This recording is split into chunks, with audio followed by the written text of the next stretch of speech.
Bonjour à toutes et à tous. Bienvenue sur le webinaire Les startups et sociétés de technologie, connaître les règles juridiques du marché brésilien lors de votre implantation au Brésil. Je vais d'abord me présenter. Je suis Rosemary Martins. Je suis la secrétaire générale de la Chambre de commerce du Brésil en France. Et aujourd'hui, au nom du comité juridique de la Chambre de commerce à Conjour, dont la coordonnatrice est Madame Marie-Isabelle Niveau, j'ai le plaisir de vous présenter les deux intervenants de ce webinaire, qui d'ailleurs sont tous les deux au Brésil, à São Paulo. Je vais commencer avec le maître Yuri Pontes Vieira, membre de la Chambre de commerce et également idéalisateur de ce webinaire. Merci beaucoup, Yuri, pour cette initiative. Yuri est avocat au Brésil et docteur en droit à l'Université Paris 2. Il a plus de 15 ans d'expérience travaillant avec la France et le Brésil en conseillant juridiquement des sociétés. Il est également conseiller élu de la Chambre de commerce France-Brésil à São Paulo. Yuri a invité à contribuer à l'enrichissement de ce webinaire M. Mathieu Leroux. Et Mathieu, il est français, il travaille avec les startups technologiques depuis 20 ans. Il a participé à l'ouverture d'Amazon.fr en 2000. Il arrive au Brésil en 2012 pour lancer Deezer en Amérique latine et actuellement, il est cofondateur de la Wagon Brésil. Avant de passer le mot à Yuri, je voudrais seulement souligner quelques informations sur le thème en disant que le nombre de startups au Brésil a été multiplié par 20 au cours des 8 dernières années et que le pays compte déjà avec 11 licornes. Si c'est pas ça, cette information aujourd'hui, après, vous pouvez le corriger. Hein. Mais tout ça, c'est pour montrer que le Brésil est un bon marché pour les startups. Et je profite aussi pour vous dire que ce webinaire, elle sera enregistrée et qu'elle doit durer environ 1 heure. Puis, nous aurons environ 15 à 20 minutes de questions et réponses. Et pour cela, je vous demande d'utiliser le chat de Zoom pendant la réunion pour poser vos questions. OK, merci. Je vous souhaite à tous bon webinaire. Maintenant, la parole à Yuri. Yuri. Bon, bonjour à tous. Tout d'abord, j'aimerais remercier la Chambre de commerce du Brésil en France au nom de Rosemary, Monsieur Lecourtier, qui est le président, Madame Niveau, qui est la responsable du comité juridique. Et je remercie aussi tous les participants pour avoir pris du temps pour assister à cet webinaire. Et enfin, je remercie à Mathieu Leroux pour avoir pris du temps pour préparer et d'être là avec nous.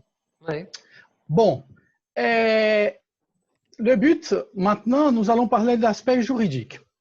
Donc, j'ai divisé un peu ma parole en 3 points.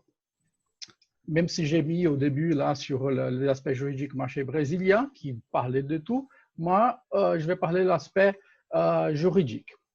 Les premiers points que nous allons...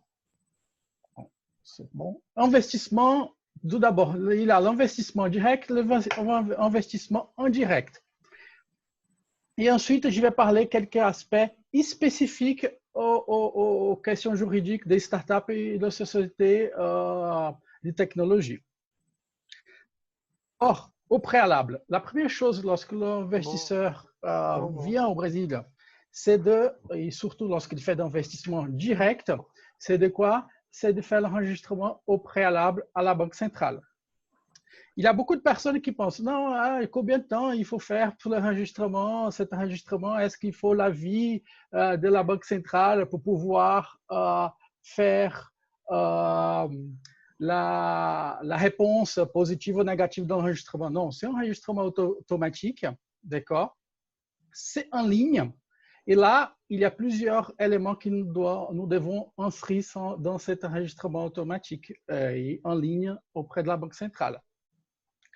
Donc, qu'est-ce que nous devons ajouter? Qu'est-ce que c'est nécessaire? Tout d'abord, si une société fait un investissement direct, ça veut dire quoi? Lorsque vous faites d'apport au Brésil, donc vous devez associer d'une société brésilienne, vous devez au préalable faire l'enregistrement. Donc, d'abord, bien sûr, vous faites l'ouverture de la société, vous faites l'achat des parts, mais lorsque pour cet argent du capital social, par exemple, arrive au Brésil sur les comptes bancaires de la société brésilienne, la banque brésilienne, toutes les banques brésiliennes demandent qu'il soit fait l'enregistrement de ces montants du capital social, par exemple. Ou sinon, vous voulez faire un prêt. Ces prêts, il doit être aussi enregistré. Donc, soit vous faites un prêt à la société brésilienne, ou au contraire.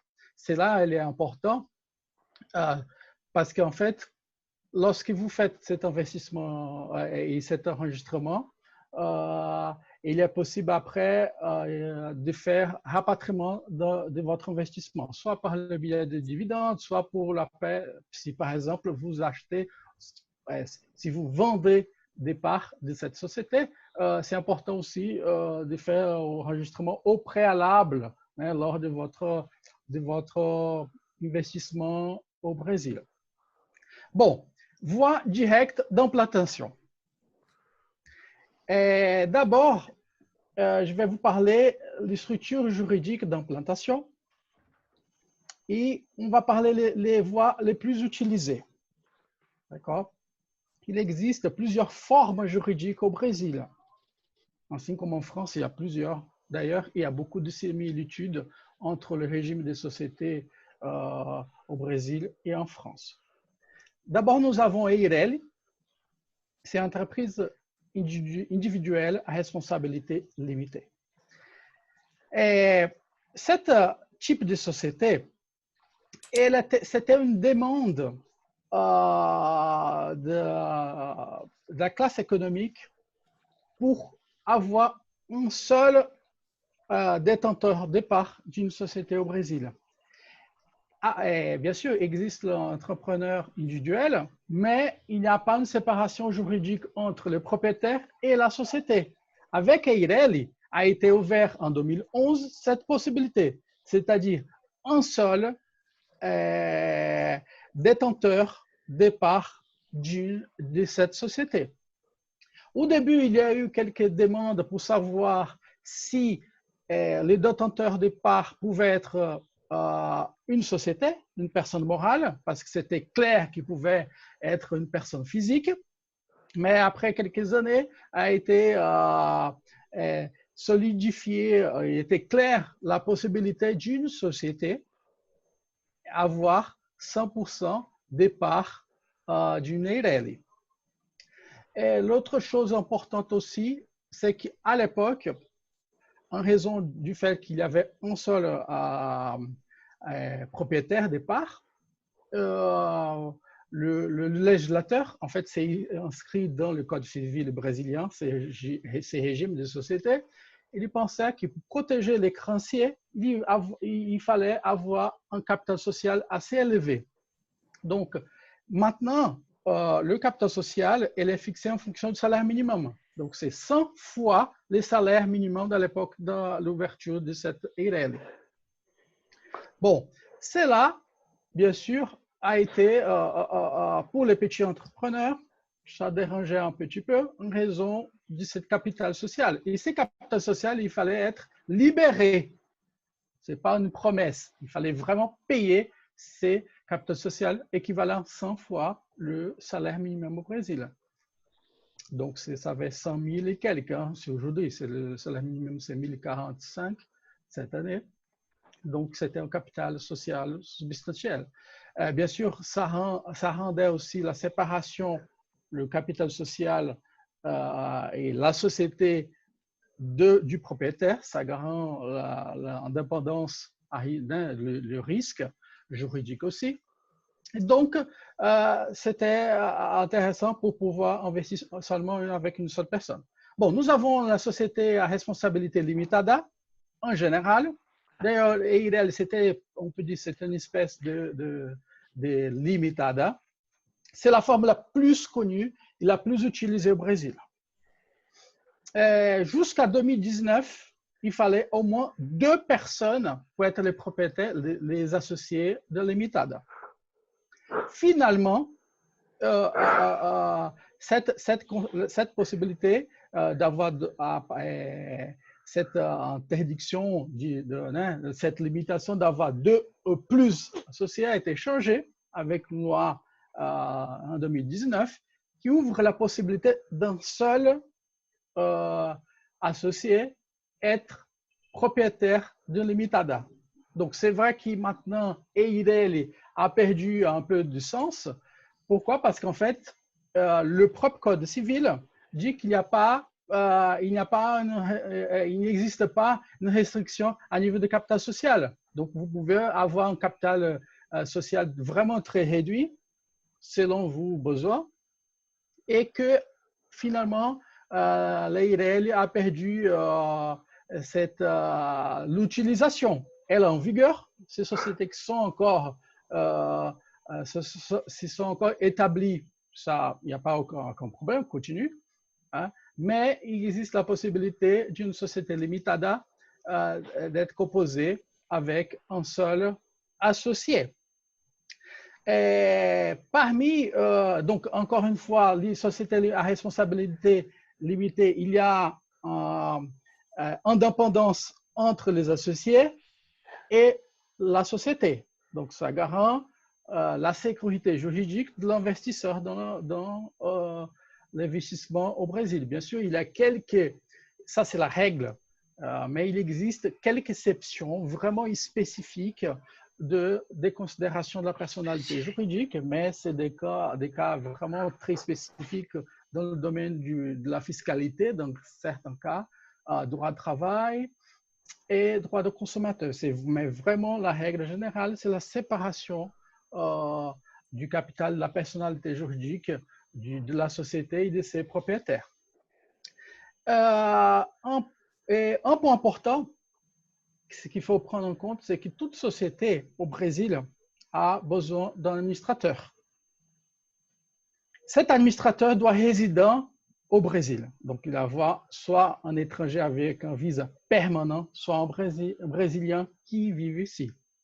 C'est lui qui répond au nom de la société. C'est lui qui signe les contrats.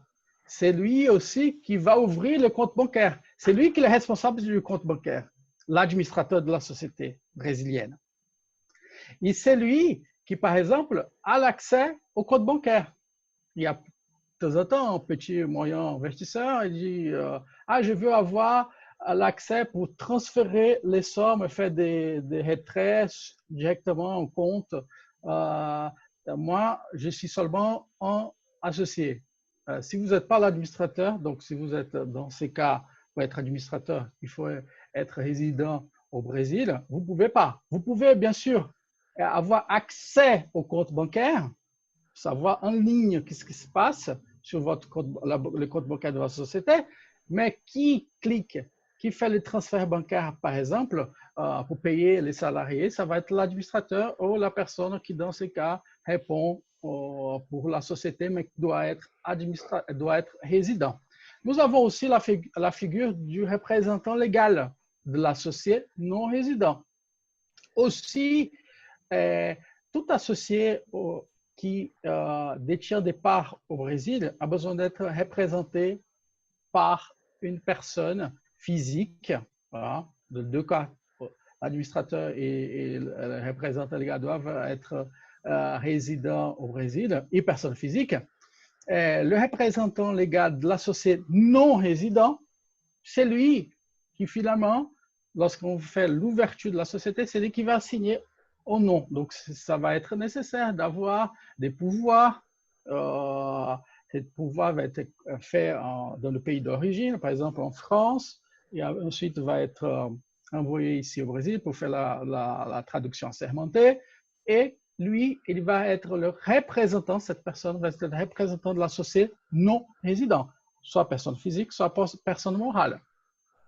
Lui, c'est vraiment la personne responsable pour tous les intérêts de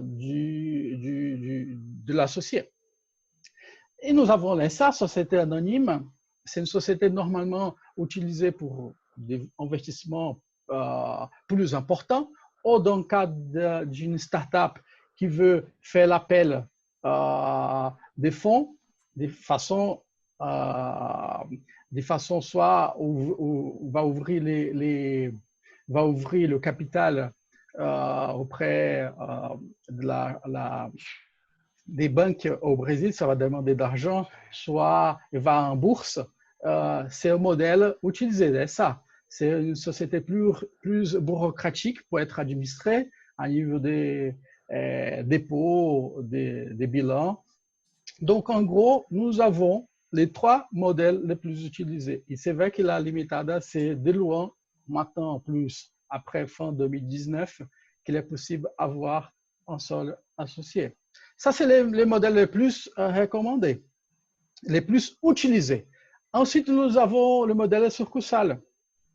Ces modèles, c'est très rare d'être utilisé au Brésil. Pourquoi? Parce qu'en fait, c'est vraiment très bureaucratique. Lorsqu'une société veut ouvrir une entité ici, il n'y a pas d'indépendance juridique entre le siège et la succursale, et il est nécessaire de faire demander l'agrément du gouvernement brésilien. Très bureaucratique. Donc, normalement, nous recommandons les 3 formes. Maintenant, soit limitada, soit SA. Finalement, nous avons la taxation des sociétés. C'est plus bien maîtrisé. Nous avons le régime CIPS national, bénéfice présumé, bénéfice réel. CIPS national, malheureusement, l'associé doit être résident au Brésil. Donc, si c'est un résident en France, il ne peut pas. Donc, normalement, l'investisseur étranger, l'investisseur français, il ne se débat avec les choix entre les bénéfices présumés et les bénéfices réels. 2 possibilités. Bénéfice forfaitaire, en fait, vous allez être taxé en fonction de votre chiffre d'affaires. La loi, elle a dit, pour les sociétés qui sont prestataires de services, le taux du bénéfice, la marge des bénéfices va être 32% de votre chiffre d'affaires. C'est déjà décrit par la loi. Aussi, une société qui vend des marchandises, c'est 8% le bénéfice qui va être taxé, c'est 8% du chiffre d'affaires. Alors, pour bénéfice réel, c'est vraiment la comptabilité qui va définir. Donc, le profit moins le chiffre d'affaires moins dépenses, on va trouver le bénéfice et ce bénéfice va être taxé. Bon, et moi, investisseur, quelle est la forme de recevoir mon retour? Vous avez les dividendes. Donc, au Brésil, les dividendes, c'est exempté d'impôts. Donc, il n'y a pas de paiement d'impôts sur les dividendes que vous recevez, même si c'est une personne physique ou morale, résident ou pas au Brésil. Nous avons intérêt sur le capital propre. C'est un système qui, en fait, moi, je suis propriétaire d'une société. Comme j'ai apporté des fonds, ces fonds, il y a un calcul pour les intérêts. Je peux recevoir ça en raison que j'ai mis l'argent sur cette société. Il y a une taxation, d'accord, c'est 15%. Donc, c'est important de voir, de bien faire le calcul, parce que ces intérêts sur le capital propre est déductible pour la société qui paye. Donc, c'est vraiment important de voir si c'est intéressant ou pas. Nous avons le gain de capital aussi. Si la société, si vous vendez la société, vous allez avoir le gain de capital. Bon, c'est important aussi à connaître la charge financière lorsque vous engagez quelqu'un. Donc, au Brésil, il faut prendre en compte que le travailleur peut travailler au maximum 44 heures par semaine, 8 heures par jour. Il a droit à 30 jours de vacances et en plus de paiement de vacances, il y a droit aussi au paiement d'un tiers du montant du salaire.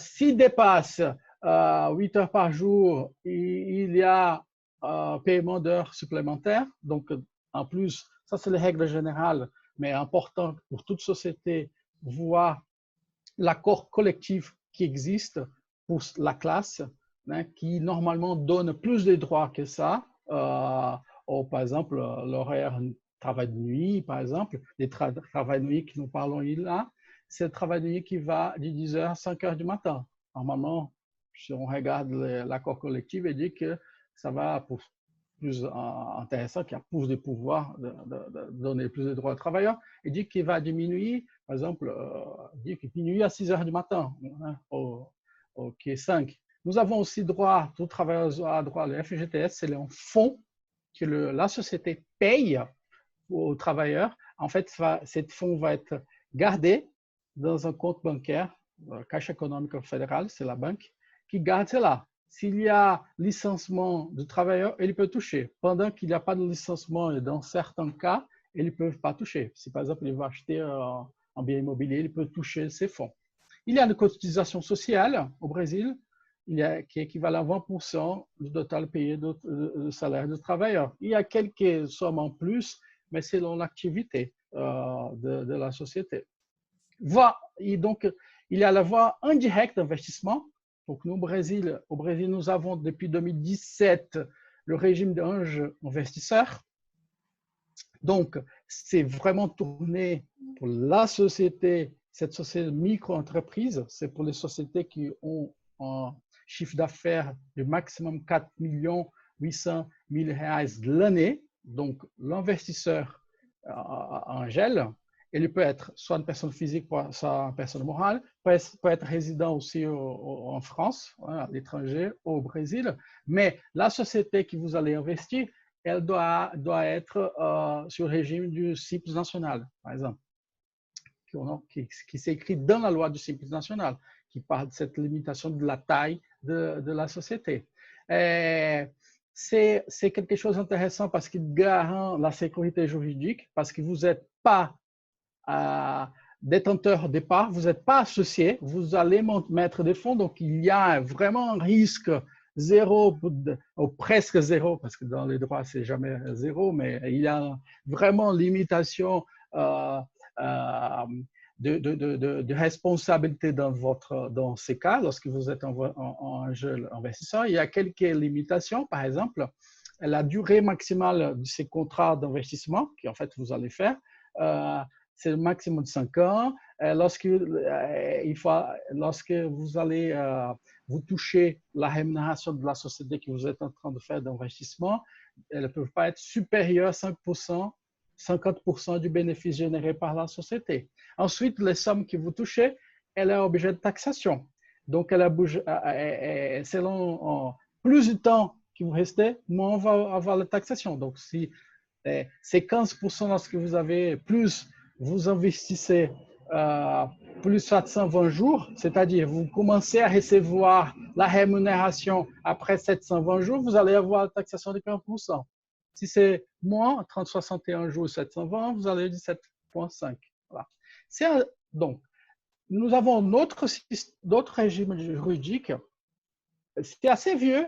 Il existe similaire en France, que c'était en participation, qui est utilisé de plus en plus. Ces régimes, et les garants, il y a deux types d'associés. Il y a l'associé caché et l'associé révélé. Cette société révélée, c'est lui qui va être au son nom l'opération. Et l'investisseur caché, c'est lui qui va apporter les fonds. Il y a une séparation juridique entre les deux. Donc, la responsabilité illimitée, c'est celui qui est devant, qui fait l'opération. Il y a besoin de faire l'inscription au registre fiscal. Il va avoir un CNPJ, mais toute l'opération, c'est faite par la gestion, va être faite par l'associé qui est devant. Et donc, il faut vraiment respecter ça. Vous n'allez pas rentrer dans l'administration. Vous ne pouvez pas rentrer dans l'administration. Vous ne pourrez pas avoir des problèmes avec les fiscs. Mais la règle générale, c'est que vous n'avez pas de risque de l'opération. Le risque, c'est seulement au nom de l'associé qui est devant, qui fait l'opération. Et nous avons bien sûr le prêt convertible. C'est donc, je ne pense pas pour l'instant rentrer dans la société. Donc, d'abord, j'ai fait un prêt à la société brésilienne avec la possibilité, selon vos conditions, d'un jour rentrer, transformer ces prêts en capital social. C'est possible. Donc, avant, nous avons parlé des voies directes, vous rentrez vraiment dans la société. Ensuite, les voies indirectes, c'est elle d'Angel investisseur, la société en participation, les prêts convertibles. Vous essayez comment ça fonctionne la société. Vous êtes en train de voir si elle marche bien ou elle ne marche pas très bien. Si elle marche bien, vous avez déjà la possibilité de changer ces prêts en participation. Ou sinon, vous commencez déjà avec une société en participation et vous regardez si c'est intéressant ou pas de rentrer. Donc, finalement, il y a quelques points spécifiques par rapport aux sociétés de start-up, aux sociétés de technologie, par rapport au logiciel. Au Brésil, le logiciel, nous avons une loi sur le software, le logiciel, 9609, qui dit qu'en fait, cette logiciel, elle est protégée par les droits d'auteur. Donc, droits d'auteur, ces droits, le Brésil respecte les principes universels. Hein. Si vous, par exemple, faites un enregistrement, vous avez la preuve qui vous appartient à ce logiciel, quelqu'un utilise ce Brésil, vous pouvez faire appel à cette loi, cette disposition légale. Et vous pouvez faire aussi l'enregistrement ici du logiciel, d'accord? C'est auprès de l'INPI, Institut de propriété intellectuelle au Brésil, et vous pouvez faire cette protection. Et normalement, nous avons les genres des sociétés start-up, sociétés technologiques qui rendent des services, qui va faire la prestation de services. Nous avons aussi plusieurs modèles d'intermédiation de services. C'est par exemple que nous avons Uber, nous avons une société très grande au Brésil, c'est Logi, qui a fait l'intermédiation des prestataires, des personnes qui font des services de motoboy, qui va délivrer des documents avec la moto. Donc, il y fait la société de technologie, elle a fait l'intermédiation entre moi, client, cabinet d'avocat qui donne les cartes et qui je veux cette carte, ces documents aillent à mon client. Moi, j'appelle par le biais de mon portable, appelle cette Logi, hein, cette société, et elle qui va faire comme iFood, c'est une société aussi qui fait l'intermédiation de services pour délivrer la nourriture des restaurants. Et finalement, nous avons aussi le marketplace. Il y a plusieurs sociétés maintenant, des grosses sociétés alimentaires, de supermarchés, qui maintenant ils ont développé plusieurs services dedans et ils vendent plusieurs produits qui ne sont pas produits à eux. Donc, des petites sociétés s'inscrivent dans cette plateforme déjà très populaire. Ils commencent à rendre les services. Bon, à niveau, on va bientôt finir. À niveau de software, ici au Brésil, il y a, pour savoir quel type de taxation, s'il va être un peu taxé par l'impôt sur le service. En fait, il y a une division entre impôt sur les services et impôt sur les marchandises, qui malheureusement, c'est différent qui se passe en Union européenne, qui c'est seulement la TVA ici, au Brésil, c'est un impôt qui taxe le logiciel, selon le type de logiciel, ça va être taxé sur l'impôt sur les marchandises, CMS, ou impôt sur le service, CSS. Ça dépend. Il y a eu beaucoup de bagarres par rapport à ça, des litiges juridiques. Et finalement, ça devient un peu plus clair. Lorsque vous avez un logiciel qui peut être vendu à n'importe quelle personne, donc c'est par exemple Word, Excel, vous pouvez vendre ça et vous allez être taxé par ICMS. Alors, si c'est un service que vous êtes en train de rendre, ou si vous êtes en train de préparer un logiciel spécifiquement pour un client, va être taxé par ISS. Et finalement, pour finir, nous avons au Brésil la loi générale de protection des données. Et cette loi, elle a était publiée en 2018, mais maintenant, après 2 ans, elle commence à devenir applicable, à part des sanctions, ça va être l'année prochaine, mais qui, toute société, n'importe quelle société, mais une société en plus de technologie, doit faire face, doit respecter cette loi de protection des données qui a beaucoup de similitudes avec la règle européenne. Bon, j'ai fini mon explanation. Merci beaucoup pour tout ce qu'ils ont été, qu'ils ont suivi. Et bien sûr, je suis là pour répondre à vos questions.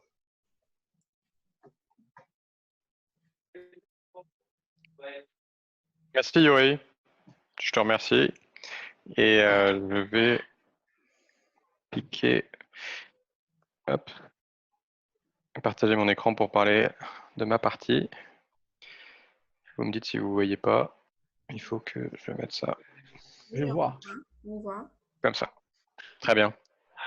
Bon, d'abord, je voudrais remercier tous ceux qui ont participé à monter ce webinaire. La Chambre de commerce du Brésil en France, Yuri qui a eu la gentillesse de faire appel à moi. J'aime bien ce genre de présentation parce que ça m'oblige à mettre un peu mes idées en place. Ça me force à mettre en forme. Et là, l'objectif pour moi, c'était de présenter un peu la scène brésilienne de start-up parce que je pense qu'on a, depuis la France, des idées un peu fausses. Et trompeuse sur comment ça se passe ici dans le digital, parce que le Brésil fait des choses assez étonnantes. Et avant de rentrer dans des chiffres et dans des détails, je voudrais commencer par illustrer ça, commencer par un symbole qui est le symbole de Nubank. Donc, je ne sais pas parmi vous, parmi nos auditeurs, ceux qui ont déjà entendu parler de Nubank. Nubank, c'est une banque en ligne, donc digitale, qui est en fait une application qui vous envoie une carte de crédit. Hein. C'est aussi simple que ça, qui n'a pas une seule agence, qui a un seul bureau dans tout le Brésil, qui est celui qui est, d'ailleurs, on voit sur le premier slide, à São Paulo, et qui est pour moi symbolique de ce que le Brésil peut faire dans cet univers digital à bien des aspects.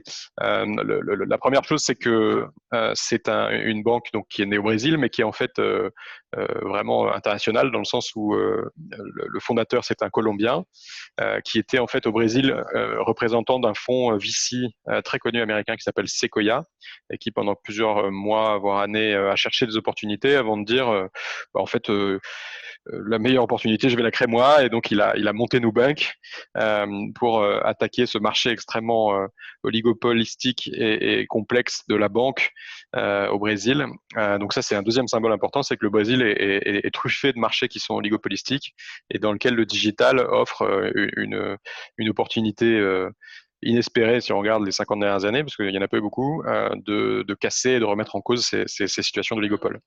Je trouve que l'autre symbole très fort, c'est qu'on voit que Nubank a levé des fonds de manière assez prestigieuse, enfin vraiment énormément d'argent. Ce qui est aussi un symbole fort du Brésil, c'est qu'il y a effectivement, quand les startups commencent à bien marcher au Brésil, elles sont lourdement financées. Donc c'est pas du petit joueur. Quand ça marche, les investisseurs internationaux et brésiliens mettent beaucoup d'argent pour backer leurs champions. Et c'est aussi un dernier symbole, Nubank, parce que c'est la première, ce qu'on appelle décacorne. Donc c'est plus une licorne qui vaut 1 milliard, c'est une décacorne qui en vaut 10. Donc elle a dépassé en 2019 la valeur de 10 milliards de dollars. En non coté, en tout cas, c'est la première start-up brésilienne créée dans ces 20 dernières années qui atteint cette valorisation. Donc c'est aussi un symbole très fort. Comme j'ai dit, elles attaquent à un marché oligopolistique. Dans le Brésil, il y a 5 banques qui concentrent 85% du marché. Et parmi ces 5 banques, une seule étrangère qui est Santander. Elle a vraiment cette approche très forte de succès via la satisfaction client. Je crois que le succès de Nubank et de Inter, dans une moindre mesure, qui est celui qui est à droite sur le slide, c'est sa satisfaction client. Là, on mesure le NPS. Je ne sais pas si vous êtes familier avec ce critère. C'est la mesure de satisfaction où on vous demande c'est un calcul où on vous demande de 0 à 10 combien vous recommanderiez un service à quelqu'un, à un ami. Si tout le monde dit 10, vous avez 100, donc c'est la note maximale. Si tout le monde dit 0, vous avez moins 100. Et vous voyez que les banques, elles sont entre 20 et moins quelque chose, donc elles sont pas terribles. Et Nubank est exceptionnel, c'est-à-dire que vraiment les clients de Nubank adorent, sont très heureux, très contents, le service client marche. La Banque centrale a récemment lancé une initiative assez géniale de mon point de vue, qui s'appelle un nouveau système de paiement instantané 24 heures sur 24 qui s'appelle Pix. Donc pour remplacer le système de virement un peu, même s'il était digital, donc qui était plutôt bien en son temps, mais qui devient un peu compliqué aujourd'hui. Et Pix, ça vous oblige en fait à enregistrer des clés, c'est-à-dire que vous pouvez enregistrer votre CPF, qui est votre numéro fiscal, tous les Brésiliens connaissent ça par cœur, votre email ou votre numéro de téléphone, vous avez plusieurs clés, et vous pouvez les attribuer à des comptes bancaires. Ce qui fait qu'ensuite, vous pouvez donner à quelqu'un votre clé, en disant envoie-moi de l'argent sur matt@lewagon.org, et la personne en rentrant cet email, via la banque centrale qui centralise tout ça, vous envoie de l'argent sur le compte bancaire que vous avez associé à cette clé. Et Nubank, qui est donc une banque toute nouvelle, elle a concentré 50% des enregistrements de clés. C'est-à-dire qu'il y a eu, je ne sais plus, 15 ou 20 millions de clés enregistrées depuis le lancement, donc en un mois et demi. Et 50% de ces clés sont attribuées à Nubank. Vous imaginez la part de marché sur ce truc très moderne, très nouveau que Nubank a acquis. C'est une vraie révolution. Et donc, le dernier symbole qui est pour moi très important, c'est que quand vous regardez le nombre de clients, d'utilisateurs clients de Nubank, et que vous comparez aux champions équivalents de ces marchés de néobanques européens, donc c'est Revolut, N26, Monzo, voire américain, qui est la banque Chime, vous êtes à des années-lumière. C'est-à-dire que Nubank est plus gros en nombre de clients que tous les Européens réunis dans le top 10 et 4 fois plus gros que le premier américain. Donc vraiment, ça prouve que quand vous êtes sur le bon marché avec le bon produit, etc., le Brésil est un Eldorado incroyable qui permet de créer des succès aussi forts que Nubank, quoi. Voilà.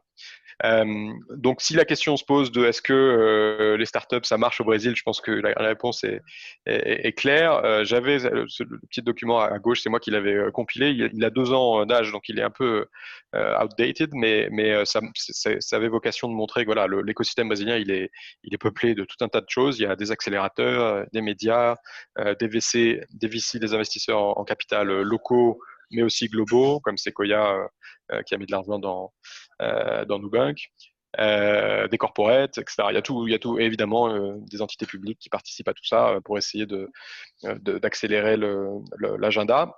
Et si j'ai récupéré un truc plus récent à droite qui parle que des fonds Angel et VC, donc qui date de 2019. Et là, vous voyez qu'il y a encore plus de logos, donc ça ne tiendrait plus dans mon slide de l'époque. Donc, à la question, mais est-ce que il y a des gens qui financent les startups? Est-ce qu'il y a des grosses startups? Est-ce que l'écosystème d'innovation se structure au Brésil? Je pense que la réponse est clairement oui. Si vous regardez les chiffres en montant d'investissement en millions, alors j'ai des chiffres qui illustrent, pour comparer 2020, les 5 premiers mois de l'année seulement. Donc vous voyez que de 2017 à 2020, malgré le Covid, 2020 est une année record. Donc on parle de juin à mai, donc le Covid bien déjà installé. Et le truc intéressant, c'est que vous voyez que le nombre de deals a tendance à diminuer. Donc, on voit que ça se concentre, les investissements. Donc, ça, c'est typiquement quelque chose, une réaction de Covid. Vous avez tendance à… J'ai été VC dans une autre vie, donc je connais bien le sujet. Vous avez tendance à réinvestir sur vos champions plutôt que d'aller multiplier des nouveaux paris sur des nouvelles entreprises. Donc, ça, c'est une réaction assez classique. Mais bon, l'investissement est là, bien là. Et quand vous regardez le nombre de licornes, c'est-à-dire d'entreprises dont la valorisation dépasse le milliard de dollars, vous avez, alors non pas 11, mais moi j'en compte 12. Mais bon, j'avoue que le comptage est compliqué parce que est-ce que vous comptez encore les licornes qui sont déjà en bourse comme Stone et PagSeguro, ou est-ce qu'on considère qu'une fois en bourse, elles ne sont plus des licornes? C'est compliqué. En tout cas, sur 2019, le Brésil était le 3e pays au monde en nombre de nouvelles licornes. Nouvelles, c'est-à-dire qui ont acquis ce statut de licorne en 2019 avec banque Logi d'ailleurs créé par un Français, Fabien Mendes. Wildlife, c'est très intéressant, c'est une boîte de jeux vidéo, de gaming mobile. Et puis des plateformes comme iFood ou 99. Donc vous voyez une variété assez forte, très fintech, parce qu'entre eBanks, PagSeguro, Stone, Nubank, tout ça c'est plutôt lié à la finance où il y a des énormes opportunités, mais il y a aussi des marketplaces, du jeu. Logi c'est de la logistique, donc c'est vraiment au départ des motoboys et maintenant un système qui permet d'attaquer pour l'e-commerce la logistique dans un pays immense. Et donc il y a énormément de choses à faire.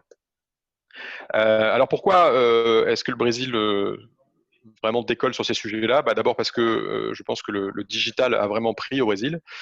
On parle d'un pays donc déjà suffisamment gros pour avoir ces effets de volume, hein, de 100 millions d'habitants, mais dans lequel basiquement tout le monde a un téléphone portable, dans lequel le nombre d'utilisateurs d'Internet est maintenant à 71% de pénétration, une population extrêmement active sur les réseaux sociaux, donc non seulement connectée, mais vraiment très, très, très engagée. Ça, pour avoir lancé Deezer, donc streaming de musique en Amérique latine et au Brésil, dans un marché où Spotify n'était pas encore là, donc on a vraiment fait l'explication de ce que c'est que le streaming, etc.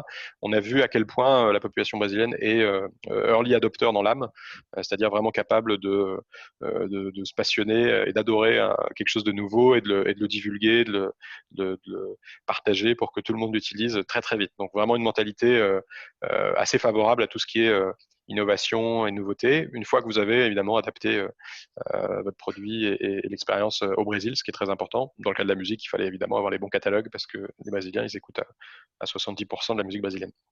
En termes de qualité de l'Internet, vous voyez que le Brésil est plutôt dans la bonne tendance, je dirais.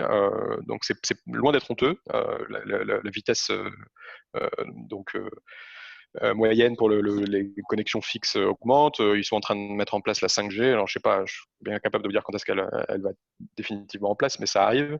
Et on voit que voilà, l'infrastructure, en tout cas digitale, qui supporte tout ça, avance d'année en année et avance vite. Alors, évidemment, des usages très digitaux, la grande majorité des Brésiliens découvrent l'Internet par le mobile. Donc, il faut être vraiment mobile first. Et il y a énormément de toutes les startups dont je vous ai parlé qui sont B2C. Elles sont avant tout vues comme une application dans la plupart des gens. Quand vous demandez ce que c'est que iFood, Nubank, les gens vous répondent c'est une application qui fait ci, ça, ça. Donc, ils ont vraiment une mentalité mobile. On ne parle pas d'un service. Et nous, on l'a vu sur Deezer. Deezer est né en France comme un site internet. Au Brésil, c'était une appli. Je voudrais aussi souligner le fait que pour le Brésil, on a aussi, je pense, un contexte public, je dirais étatique, en tout cas réglementaire favorable. Alors historiquement, et ça je ne vais pas l'apprendre à Yuri, la bureaucratie, la fiscalité brésilienne sont extrêmement complexes et on est encore très très loin d'être au standard, je dirais même pas internationaux, mais d'avoir amélioré. Enfin, en tout cas, la fiscalité, c'est vraiment le sujet le plus complexe à attaquer pour le Brésil et ça le reste malheureusement, même si on parle d'une réforme fiscale à la fin de l'année. On verra quand elle sera mise en place. Mais la tendance est vraiment, je trouve, positive. D'abord, sur les effets de corruption. Alors, tout le monde a entendu parler de la fameuse affaire du Lava-Jato qui a touché jusqu'aux plus hautes instances de l'État. Je ne sais pas si c'est la conséquence d'une politique plus antérieure ou si c'est la cause. En tout cas, ce qui est sûr, c'est que objectivement, et moi je fais des affaires au Brésil depuis maintenant 8 ans, j'ai jamais été confronté personnellement à des demandes de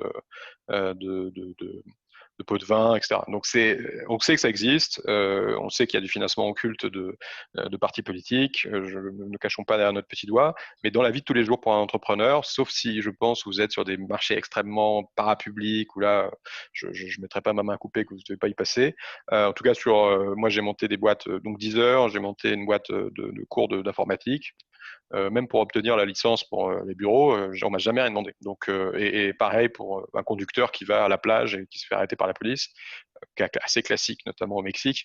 Ça n'arrive jamais qu'on vous demande, enfin c'est très très rare qu'on vous demande de l'argent et donc ça c'est important parce que je pense que le Brésil au sein de l'Amérique latine fait partie des bons élèves là-dessus et je ne suis pas naïf, je ne dis pas que ça n'existe pas, je dis juste que c'est quand même assez rare, c'est plutôt l'exception que la règle. En revanche, sur les sujets évidemment de temps d'ouverture d'une entreprise, de paperasserie administrative, le Brésil est plutôt à la traîne, je dirais. Même si on voit qu'il s'améliore, le temps d'ouverture typiquement d'une entreprise nouvelle, on est encore dernier, mais si on regarde les chiffres 2015 versus 2019, on a quand même fait des bons énormes. Mais bon, il y a encore du boulot. Voilà.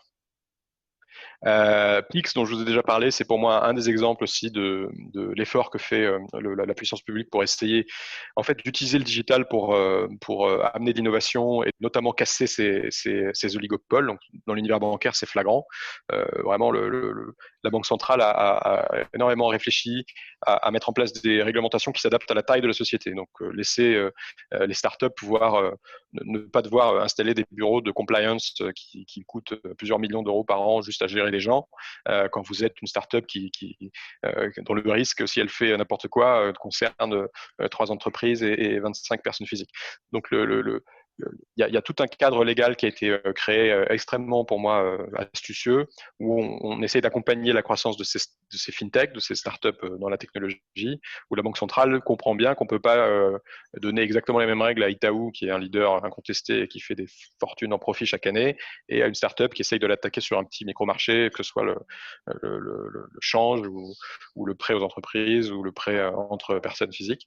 Donc il y a une vraie volonté de s'adapter et de laisser jouer un peu tant que le truc reste petit, en tout cas sans appliquer des règles absurdes pour leur taille, mais évidemment de les faire rentrer dans des réglementations qui seraient les mêmes que les grands players lorsque leur taille grandit. Et Pix, là pour le coup, c'est une initiative vraiment pour là aussi casser un peu je dirais les réserves de marché de ces grands groupes bancaires dans lesquels effectivement ils sont tous connectés entre eux, mais c'était compliqué pour des nouveaux entrants. Et donc Pix, c'est devenu un standard qui va libéraliser le transfert en direct et quasiment instantané d'argent entre à la fois personne physique à personne physique, mais aussi personne physique à entreprise.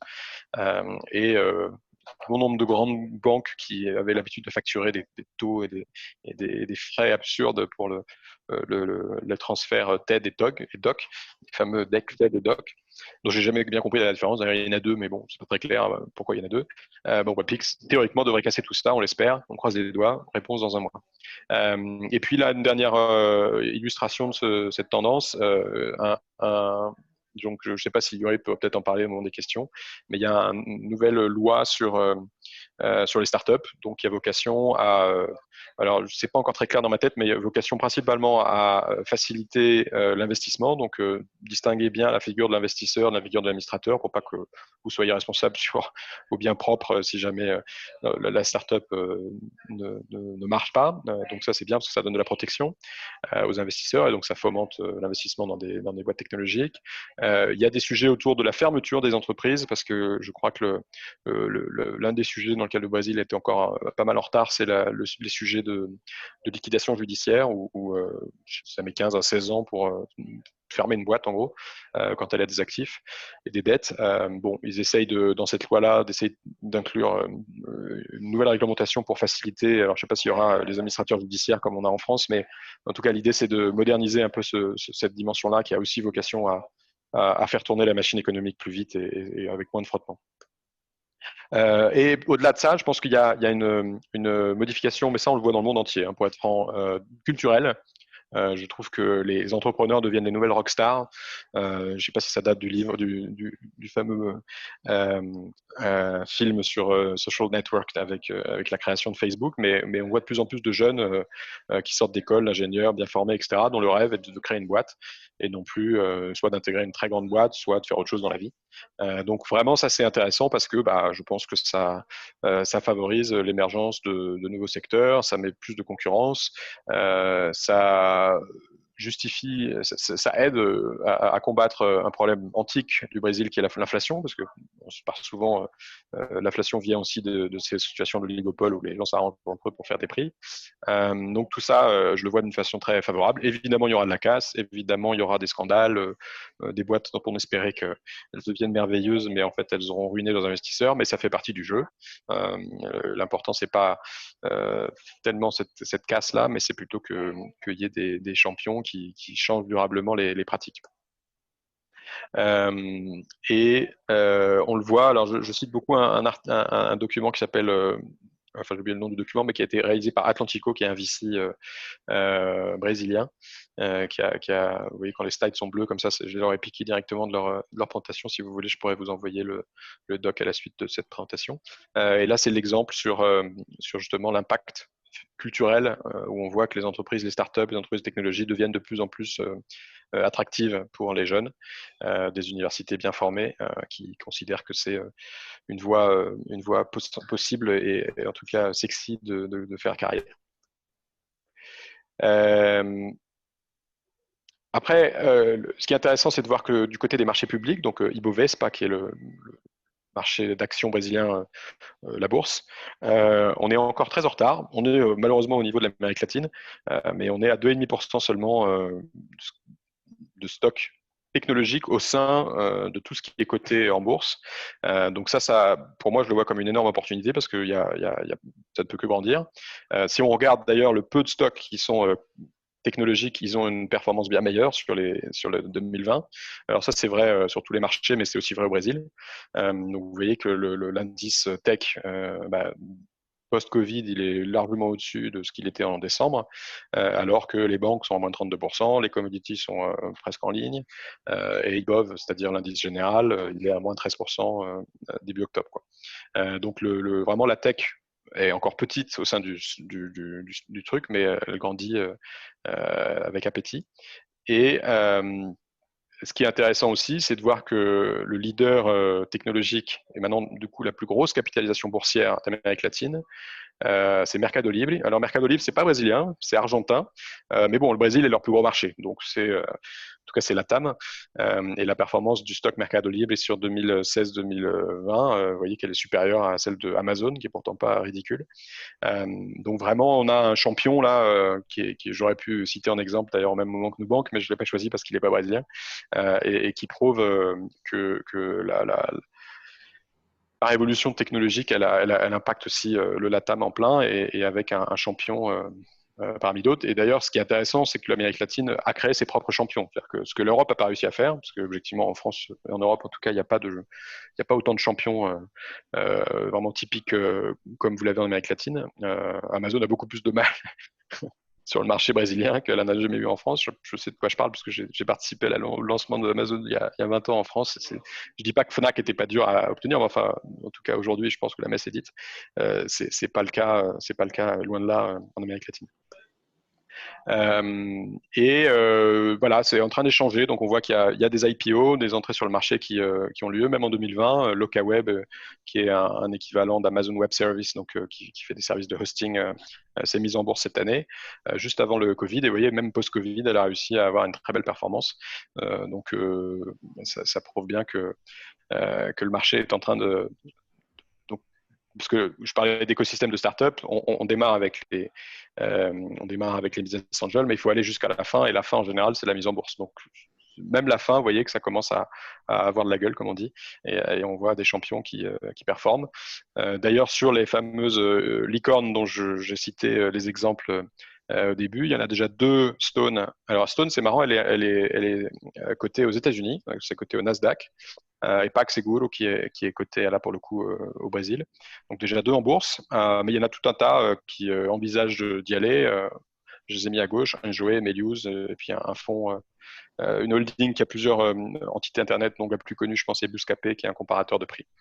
Donc ça, c'est celles qui veulent se lancer en bourse en 2020. Donc elles ont déjà enregistré. Je ne sais pas si elles vont y arriver d'ici la fin 2020, parce qu'il reste 2 mois, un mois même. Mais en tout cas, on voit que la file a jamais été aussi longue d'IPO Tech pour les marchés brésiliens. L'e-commerce est en plein boom, même si vous voyez que les pourcentages sont encore faibles, 5,8% en 2019, mais ça augmente. Donc là aussi, on peut voir le verre à moitié plein ou à moitié vide. C'est encore faible, certes, mais ça veut dire qu'il y a encore plein d'espace pour grandir. Et vous voyez que sur évidemment l'effet Covid, mais ça on l'a vu partout dans le monde, fait que les gens n'ayant plus la possibilité d'aller dans les boutiques, se sont rués sur les sites d'e-commerce. Donc le 5,8, il a quasiment doublé en l'espace de 10 semaines. Donc on a fait autant de voyages de 0 à 6% depuis la nuit des temps jusqu'à 2019. Et en 2020, on a fait le même voyage, c'est-à-dire qu'on a regagné 6% de pénétration sur le varejo, c'est le retail. Voilà, je sais que par contre, juste après ce 12,6%, ça a rebaissé un peu au moment où ça a déconfiné. Mais bon, en tout cas, je pense que les gens découvrant que ça marche bien sur l'Internet ne reviendront pas de sitôt aux pénétrations antérieures. Et sur les AdTech, pareil, qui sont les deux gros sujets, e-commerce et AdTech. Pour les startups, la tech, vous voyez que c'est aussi, là je vois aussi une opportunité, c'est-à-dire qu'autant vous voyez aux États-Unis, si vous comparez les dépenses et le temps d'attention, entre guillemets, c'est-à-dire que le nombre d'heures que passent les gens par canal, par média, c'est devenu assez similair, c'est-à-dire qu'en gros dans le digital, vous avez 58% des dépenses et 58%, alors je sais mon truc qui cache, mais vous avez en tout cas des choses similaires. Au Brésil, pas du tout. Au Brésil, vous voyez que vous avez le digital, c'est 70% des usages et encore que 37% des investissements. Et la TV qui est passée à 19% des usages concentre encore 45% des investissements. Donc ça prouve que voilà, il y a encore le marché de l'advertisement digital et des dépenses marketing digitales. Il a encore de quoi faire afin d'attaquer la télé, pour faire simple. Voilà, j'espère que c'était clair. 12h59, je donne l'heure de São Paulo, donc 17h pour vous. J'espère que ça vous a intéressé. Et est-ce que je peux couper mon cher? Voilà, stop. Merci. Merci. Merci Mathieu, merci Yuri. C'était très intéressant, très complet. Et bon, nous ne sommes pas nombreux, donc ça va. Si quelqu'un veut poser quelques questions, il suffit d'activer votre micro et votre vidéo et on peut faire quelque chose un peu plus interactif. Hein. Donc, n'hésitez pas de poser les questions. Malgré que dans mon cas, où Mathieu a répondu déjà pas mal de choses, c'était bien complet.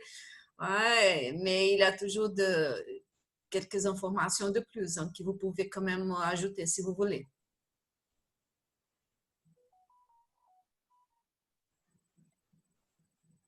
Oui, je ne sais pas de questions.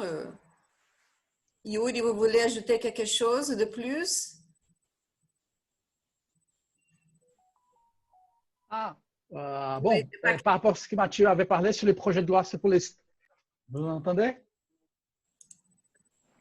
Oui. Oui, allô? Oui. Oui, bon. En fait, nous sommes en train et c'est encore l'étape des projets de loi, d'accord? Mais ça sort. Ça a coupé un peu, Yuri. Avec l'initiative du gouvernement fédéral. Donc, ça va à la Chambre des députés encore. Oui, alors en cours, en fait. Peut-être l'année dernière, nous avons envoyé des nouvelles sur cette. Ça coupe un peu votre parole, Yuri. Non, c'est juste pour dire que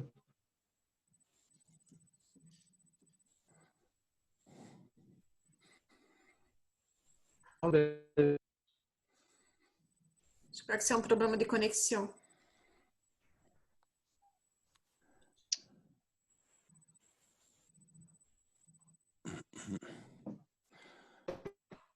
Yuri?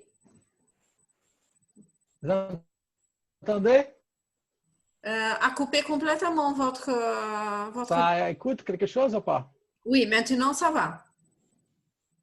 Bon, c'est juste un projet de loi, c'est une initiative du gouvernement fédéral.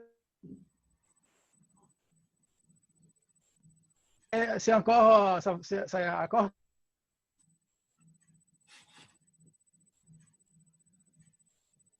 Je crois qu'il a eu quelques interférences. Bon. C'est dommage. C'est dommage.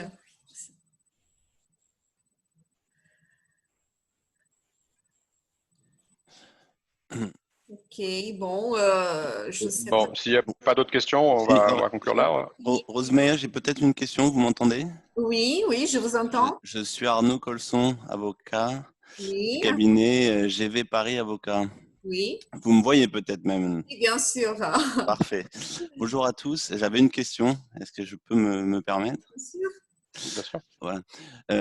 Merci beaucoup, Monsieur Leroux. Merci beaucoup, Yuri. En fait, je voulais vous parler d'un dossier. Je suis en fait avocat fiscaliste associé donc, du cabinet GV Paris et on a un problème souvent qu'on rencontre pour les groupes français qui ont une filiale au Brésil. C'est la problématique, vous savez, du cash trap.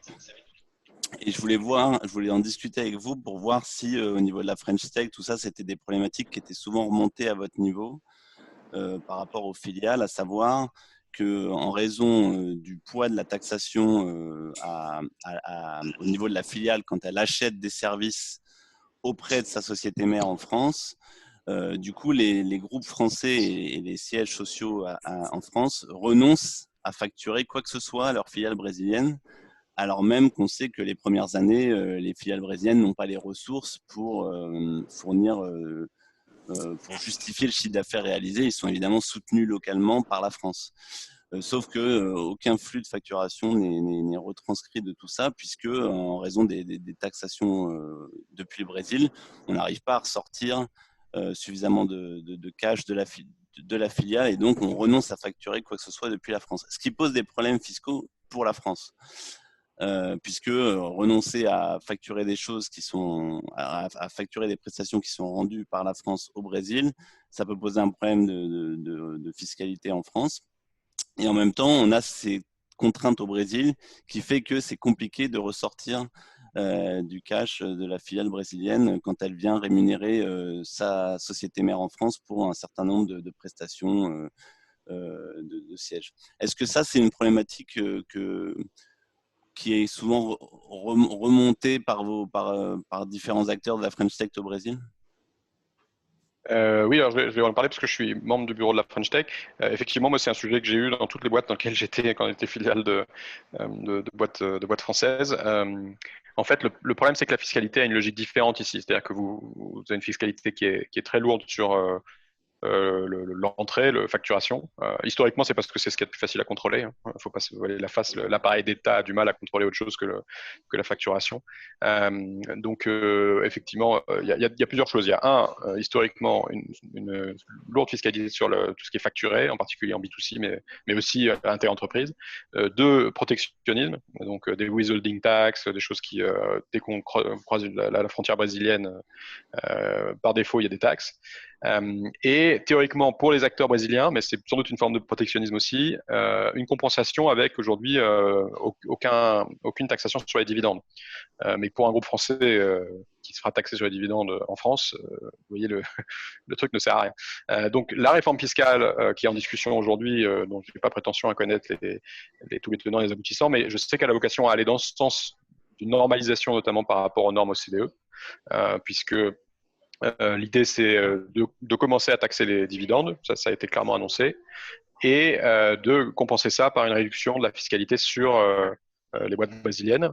Premier point. Donc, ils vont probablement baisser les taux, le fameux taux de taxation, l'équivalent des IS en gros sur le brésilien, mais compenser ça par une taxe sur les dividendes. Donc, l'argent qui est réinvesti ça sera mieux.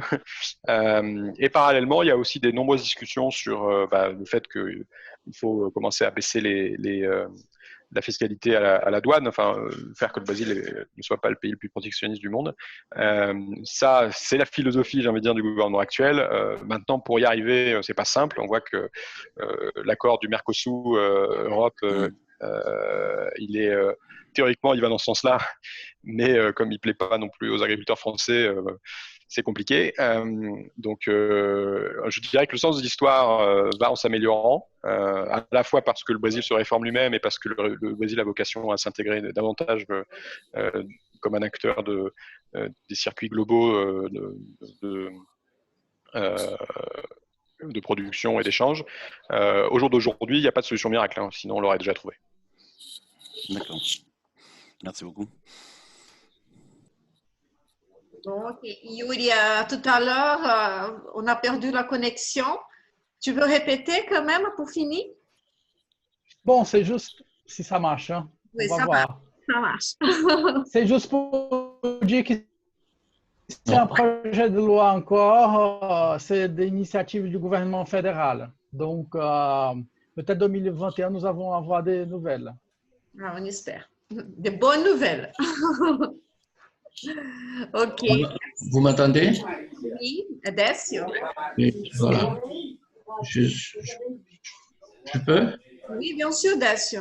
Voilà, je suis le consul honoraire du Brésil ici dans la région de Toulouse et la région Occitanie. Je voulais faire une petite observation que j'entends toujours. Mon profession, je suis vétérinaire et je suis très proche un peu moins maintenant que je suis consul, mais j'étais pendant 20-25 ans très proche des agriculteurs et des éleveurs français. Et je peux vous dire que les problèmes des agriculteurs par rapport au Mercosur, ça ne se pose pas du tout. Et, bon, j'en ai discuté encore la semaine dernière avec un agriculteur de la région ici, juste presque voisin chez moi, qui me dit, mais ils sont complètement, comment dire, ils ne s'intéressent pas à ça. Ce qu'ils veulent, c'est de travailler. Et quelquefois, par la PAC, hein, que c'est la politique agricole commune imposée par l'Europe, ils sont beaucoup plus préoccupés avec ça qu'avec les Mercosur. D'accord? Donc, je voulais faire cette observation parce que ça, j'ai entendu une fois sur les agriculteurs qui n'en veulent pas parce qu'ils ont peur du marché brésilien. Non, au contraire, aujourd'hui, ils veulent même, ils voient une opportunité de travailler avec le Brésil, notamment sur le vin, par exemple, qui est un produit qui est très recherché et nous avons des agriculteurs, des producteurs de vin aujourd'hui qui ont du mal à exporter, surtout après la Covid. Hein. J'ai été contacté par quelques-uns. Il y a même, j'ai amené une société à l'ambassade au Brésil pour discuter avec monsieur l'ambassadeur, hein, Fernando Serra, sur la possibilité qu'il puisse s'installer au Brésil pour aider cette filière. Donc, il y en a des choses à faire. Je pense que ça a été très intéressant ce qu'a dit M. Leroux tout à l'heure sur les startups, parce que je ne connaissais pas tout à fait, je connais les startups en France, mais pas tout à fait au Brésil. Et c'est vrai que cette possibilité des startups au Brésil, ça peut donner une certaine, ça peut changer la donne. Voilà. Mais pour revenir. D'ailleurs, il y a pas mal de startups d'ailleurs dans l'univers. Il y a pas mal de startups d'ailleurs dans l'univers agrotech sur lequel le Brésil est très en pointe. Donc des startups dont les marchés sont liés à l'exploitation agricole. Je suis d'accord avec vous sur mon point qui était caricatural. Je ne pense pas que tous les agriculteurs français soient pieds et poings levés contre ce deal du Mercosur. Je pense qu'il faut faire une distinction entre nos filières dont on sait qu'elles sont très fortes à l'export, et je pense en particulier, vous avez raison, au vin. D'ailleurs, je pense qu'en Occitanie, vous êtes plutôt bien, parce qu'à mon avis, ceux qui travaillent autour de vous sont plutôt des exportateurs de choses et qui s'en sortent bien. Je ne suis pas sûr que les éleveurs de viande, de Beauce ou ailleurs ont le même enthousiasme, ou en tout cas la même ignorance. Ils voient bien que pour eux, ça serait de la concurrence, donc bon, c'est un peu compliqué. Pour la concurrence, je peux vous dire que les éleveurs, et ils savent très bien que la viande brésilienne est déjà là. Hein. Donc, il y a, je crois, 225 000 tonnes de viande qui arrivent en Europe chaque année, ou 225 ou 230 000 tonnes qui sont déjà là. Donc, ils ne voient pas ça d'un mauvais œil. Ils disent, bon, mais le soleil est là pour tout le monde, c'est à nous de faire mieux qu'eux. Et donc, c'est ce que j'entends, hein, franchement. Donc, ce n'est pas tout à fait quelque chose de très négatif. Peut-être au niveau des syndicats ruraux, ça coince un petit peu plus, parce que les syndicats, quelquefois, ils ont une autre vision de la chose que l'agriculteur qui est tous les jours sur le terrain. Voilà. Donc, c'est un peu ça que je voulais dire. Et puis, comme dit M. Serra, l'ambassadeur Serra, les CAC 40, ils sont pratiquement tous au Brésil, et sinon tous par différents biais. Nous avons besoin de petites et moyennes qui s'installent au Brésil. Ouais. On a fait avec la French Tech, on a fait l'Eventamento, je suis désolé, je ne sais pas plus le mot en français, un rapport pour regarder. Donc, le French Tech, ils ont fait deux choses. Ils ont créé un rapport sur les 120. Donc, c'est plutôt des entreprises qui sont les futurs CAC 40, je dirais, les 120 et les 40. Donc, il y a un premier, je ne saurais plus vous distinguer pourquoi certains sont dans le 120 et pas dans le 40, je vous demande de m'excuser. Mais en tout cas, le 40, ça est censé représenter les 40 promesses de la French Tech, qui sont des startups qui sont nées dans les 5 à 10 dernières années maximum et qui ont déjà un franc succès. Et dans ces ce qu'ils appellent les Next 40, il y en a 25% qui ont déjà une antenne à São Paulo, et si je rajoute le reste du Brésil, on doit être à quasiment 30%. Donc, clairement, et j'en connais personnellement une très bien qui est Deezer, parce que c'est moi qui ai monté la filiale ici, mais il y a Blablacar, il y a Ubisoft. Alors, Ubisoft, ils ne sont pas dans les X40, mais c'est aussi une boîte technologique qui faut très fort ici. Enfin, il y a comment il s'appelle, Miracle, qui fait des marketplaces. Enfin, il y en a plein. Super, très bien. Voilà, c'est un petit peu ce que j'allais dire. Donc, je suis très attentif à toutes les sociétés que je rencontre, et il y en a quelques-unes qui ont l'intention de s'installer au Brésil, notamment celle que j'ai amenée à l'ambassade pour discuter avec notre ambassadeur Serra.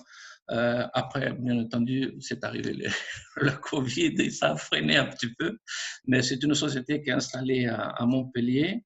dans la région de Montpellier et qui travaille beaucoup sur le vin, mais de A à Z, c'est-à-dire de le cépage, le choix de cépage par rapport au terroir, en passant par la production, par le respect du milieu, de l'environnement, et aussi la production, améliorer la quantité et la qualité. Ils font du coaching et ils ont beaucoup amélioré le vin de la région de Montpellier, c'est un vin rosé qui n'est pas tout à fait très consommé en France, surtout. On préfère plutôt le rouge et le blanc, mais les rosés restent un petit peu à la traîne, mais ils gagnent beaucoup de parts de marché ces dernières années. Donc, on apprend à aimer les rosés. Et au Brésil, je pense qu'aussi, il faut travailler beaucoup parce que beaucoup de monde encore pense que le rosé, c'est du rouge qui a été mélangé avec d'autres cépages pour faire le rosé. Ce n'est pas un vin à part entière. Voilà, les rosés, donc il y a beaucoup de choses encore à faire avec le Brésil, puisqu'il y a cette idée que est difficile à le faire oublier, que les rosés, c'est un vin à part entière. Ce n'est pas un mélange de rouge avec du blanc ou avec dilué, ou je ne sais pas. J'en ai trouvé un peu du tout, tous les raisonnements au Brésil par rapport aux rosés. Mais ça change petit à petit, je pense qu'on arrivera. Ok. Voilà. Bon, mais je crois que c'est bon. On peut. Je Pour sais moi, pas c'est tout s'il y à a fait. encore qui souhaite poser quelques questions. Non, j'avais une petite question. Pardon. Je voulais juste poser la question sur le CDE, mais je pense que c'est en route. Hein. Je pense que on va y arriver, un de ces quatre. Ouais. Non? Oui, ça va dépendre de l'appui des États-Unis, dont dépend l'élection. Donc, on va voir. Ouais. On a bien compris cela, oui. Nous sommes tous à l'attente pour le 3 novembre. OK. Je m'arrête là. Merci beaucoup. Et merci beaucoup. Merci, Monsieur Décio. Merci, Mathieu, Yuri. Et bon, il y a des sujets pour une deuxième étape. Hein? Certainement. Merci. Merci à tous. Et à bientôt. À bientôt. Au revoir. Merci beaucoup, Yuri, Mathieu. Ciao. Ciao, ciao.